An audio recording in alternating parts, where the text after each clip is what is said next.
In your mind, $1 trillion is just like, you just see that as winning because that means that you're the richest person in the world. But like, can you name the richest person in the world 30 years ago? You can't. That guy was number one. Can't name it. It wasn't Bill Gates. Do you know who Paul Getty was? Richest man in the world 100 years ago. 30 years he was richest man in the world. You can't name him. So this idea that you think of becoming the richest man in the world is going to somehow make you immune to impermanence, that your life is going to now be meaningful because of that. It won't be. And I can also tell you that like $1 billion is a lot of money. $100 million is a lot of money. If you're not at that level, like I think having that goal is a bit silly because things will change as resources change. The map and the pieces on the board change as you develop as an entrepreneur. Under the assumption that you have what I would consider to be modest goals of, let's say, $100 million. Let's make that our modest goal. All right, so bear with me here. Every business, in my opinion, can get to $100 million enterprise value. So I want to be clear here. I'm not saying every entrepreneur can get to $100 million. I'm not saying every business as it currently stands can get to $100 million. I'm saying that there is a version of every business that's maybe adjacent or 1 or 2 steps away that can absolutely become it. So let me give you an example. I have a restaurant. I don't think it's scalable, and I don't think that I can be a 100 millionaire.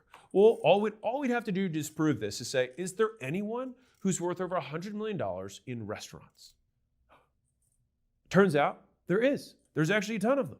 In fact, my neighbor above me is worth a decabillion, 10 billion, and he owns restaurants. The guy who started Subway, who's the primary owner of Subway. One is a franchise model, the other is privately held. Okay, so I definitely have to do, you can do either of them, but you have to pick which one you're going to do, and you have to go all in for a long period of time. And you might be like, well, yeah, sure, Subway. Well, let's play a fun game. How old do you think Subway is? 59 years old as of right now, me making this video. How long do you think Andrew Churn and Peggy Churn of Panda Express have been doing Panda Express? 42 years. And so you're right. The 5 years you've been making your restaurant is probably not that close to the 59 years that Subway has. And you're like, oh, well, maybe I'll be like Chick-fil-A. 78 years.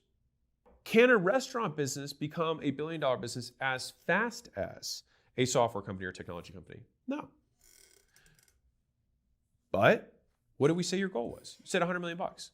That means you have to get about $10 million in profit in the business between now and the time you die.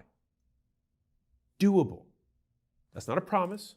That's not a guarantee. I'm just saying it's doable. Even if you're like, okay, well, I have a dry cleaning business. Okay, well, we can make that into a franchise model and then scale that way. We can privately own them and just keep compounding the business. And what business are we really in when we're in dry cleaning? Honest truth, I don't know. I've never been in it. What I would do is I'd talk to a bunch of dry cleaning people and be like, what sucks the most about the business? Maybe talent's not that hard in dry cleaning because maybe the skills of managing a dry cleaning business are not that tough. Maybe the issue is the machines break a lot. And you're actually like, I'm in the logistics and machining business. I need a lot of tech inside of that business. Okay, well, that's the business you're in. Ask people who are in the business what the hardest part of it is. Oftentimes they'll give you the big hairy problem. And then you just get to say, is that the type of problem that I'd prefer to solve? And this is a frame that Layla uses a lot that I love when we're helping an entrepreneur make a big decision. They'll say, hey, there's these 2 paths I have in front of me, and I'm not sure, should I do the franchise? Should I do the privately held model, right? Now, the big overarching thing that no one seems to mention is we might ask, what's the goal? But what the subtext underneath of that is in what timeline? Because almost all goals are accomplishable on a long enough timeline. Now, back to the 2 paths. Let's say that you're making that decision. I want to start a franchise, or I want to keep private